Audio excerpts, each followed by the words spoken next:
Dari awal-awal memang Bapak sudah menyampaikan sebelum keluar pernyataan Bapak Presiden tanggal 16 Agustus itu apakah gaji pegawai naik atau tidak.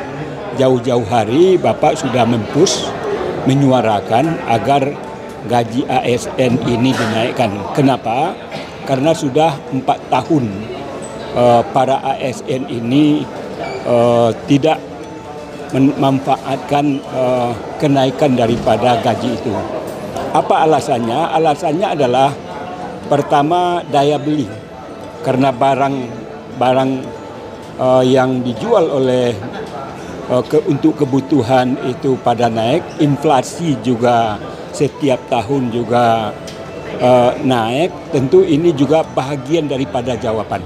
Artinya 8% itu menurut saya adalah sesuatu yang wajar, sesuatu yang lumrah, walaupun di antara elemen masyarakat mengatakan terlalu tinggi dan lain sebagainya. Tentu hitung-hitungannya sudah dilakukan oleh Menteri Keuangan, kenapa nominalnya itu 8% dan kenapa tidak di bawah itu atau di atas itu. Tentu anggaran ini tentu disesuaikan dengan kemampuan pemerintah dalam mengalokasikan terhadap kenaikan 8% untuk para ASN tersebut. Hadirin sekalian yang saya hormati, serta saudara-saudara sebangsa dan setanah air. Untuk menjaga agar pelaksanaan transformasi berjalan efektif, maka reformasi birokrasi harus terus diperkuat. Pelaksanaan reformasi birokrasi harus dijalankan secara konsisten dan berhasil guna.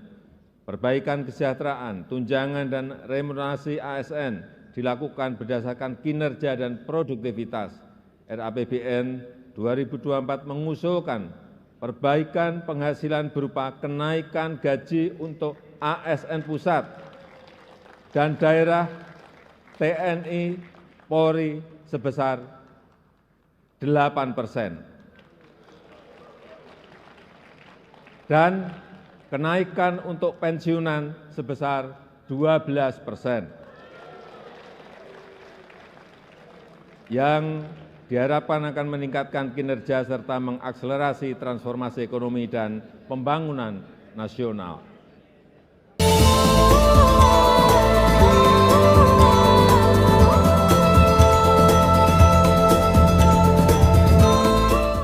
Di tengah persoalan pengangkatan tenaga honorer yang terus bergulir, DPR mendorong penyelesaian persoalan tenaga honorer secara kemanusiaan dan sesuai koridor Undang-Undang Aparatur Sipil Negara. Kemenpan RB menyebut jumlah tenaga honorer di Indonesia hingga tahun 2023 mencapai 2,3 juta orang, sehingga butuh perhitungan yang cermat agar tidak membebani negara, namun juga tidak menelantarkan para honorer. DPR bersama pemerintah telah menyiapkan formula terbaik untuk menata dan mengelola ASN melalui revisi Undang-Undang ASN Nomor 5 Tahun 2014. Salah satunya rencana perekrutan para honorer menjadi ASN sebagai komitmen meningkatkan kesejahteraan dan memperjelas status tenaga honorer, sehingga keberadaan para tenaga honorer dapat diakui dengan baik dan mendapatkan hak-hak yang layak sesuai dengan kontribusi dan pengabdiannya kepada negara.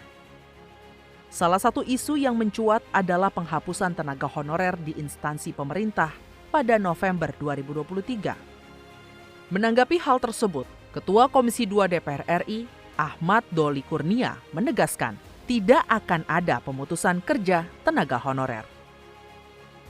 Doli menjelaskan dalam revisi Undang-Undang ASN tidak akan mengurangi pendapatan yang selama ini diterima dan tidak menambah beban anggaran baru. Mengingat peran tenaga honorer dalam pemerintahan sangat dibutuhkan.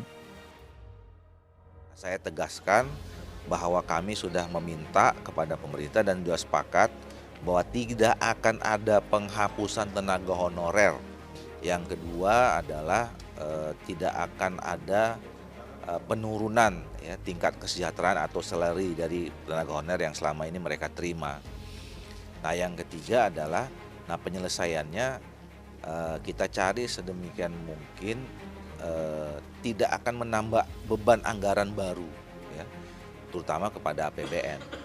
Nah, tinggal yang sekarang masih dalam diskusi adalah soal status, ya, status mereka, apakah kemudian nanti apakah jadi ASN, ya, mungkin masuknya dari P3K. Nah, P3K juga di dalam undang-undang yang baru nanti akan dijelaskan ada P3K penuh, ada P3K paruh waktu. Selanjutnya menanggapi ramainya wacana P3K paruh waktu, anggota Komisi 2 DPR RI Mardani menegaskan, P3K paruh waktu masih sebatas usulan untuk mengakomodir honorer yang belum jelas statusnya hingga saat ini. Mardani menjelaskan, munculnya usulan P3K paruh waktu atau P3K part-time untuk mengamankan honorer dari penghapusan tenaga honorer di bulan November 2023 nanti. Hitung-hitungan kita jumlah dari ASN dan P3K itu nggak lebih dari 3 juta. Semuanya. Kalau reforma birokrasi jalan. Sekarang yang existing 3,9. Ditambah nanti 2,4. Itu jatuhnya kan hampir 6 itu. Nah, itu membuat Kementerian Keuangan dan pemerintah betul-betul mencoba menyisir. Nah, di antara sisiran itu tega sama nggak tega gitu loh. Kalau tega ya buang semua, nggak tega ya udah sebagian di P3K part-time. Tapi ini juga baru ide. Nah, kami menilai bukan menyepelekan, tetapi P3 part-time itu bahasa sederhananya pokoknya masuk keranjang dulu, jangan sampai ada satupun 28 November yang tercecer. Apalagi mendapatkan masalah tidak ada statusnya. Proses pembahasan rancangan Undang-Undang ASN telah rampung dan akan segera dibawa dalam sidang paripurna terdekat. Dalam draft rancangan Undang-Undang ASN disebutkan penentuan P3K penuh waktu dan paruh waktu akan dilihat berdasarkan tupoksi dan beban kerja dari jabatan yang diampu. DPR berharap perubahan tenaga honorer menjadi P3K dapat memberikan kepastian status, kesejahteraan, serta meningkatkan pelayanan pemerintahan kepada masyarakat.